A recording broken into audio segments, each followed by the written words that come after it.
Ayaw matanggalin!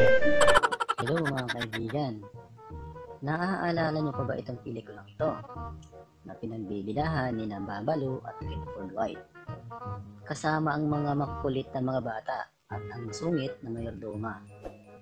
Ito ang pelikulang Haba Babalu, Puti-Puti Ko ng Star Cinema na pinalabas noong taong 1998. Si Babalu bilang Duming at Redford White bilang Mokong, ang dalawang komedyanteng magkaibigan na gumawa ng mga kakaibang paraan upang kumita ng pera at upang makasurvive sa syudad na kanilang kinaroroonan. At sa kanilang pagkadesperado, sina Duming at Mokong ay nagkukunwaring mga nanis o yayo sa mga ilang makukulit at pilyong mga bata na sina Paolo Contes, Baron Geisler, Stefano Mori, Iman Abelida, Tanya Garcia, Camille Prats at Serena Del Rempol na nagdulot sa kanila ng mga katatawanan. At sa kabila ng lahat, sila Duming at Mokong ay hindi sumusuko dahil nakikita nila na ang mga bata ay kulang sa pag-aalaga ng mga magulang.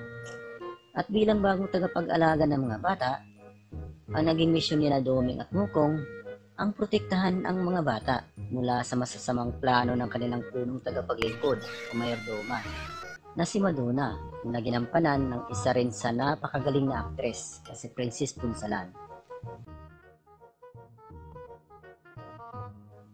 Unang pasok nila sa bahay at dito nakatikim agad sila ng kalukuhan ng magkakapatid.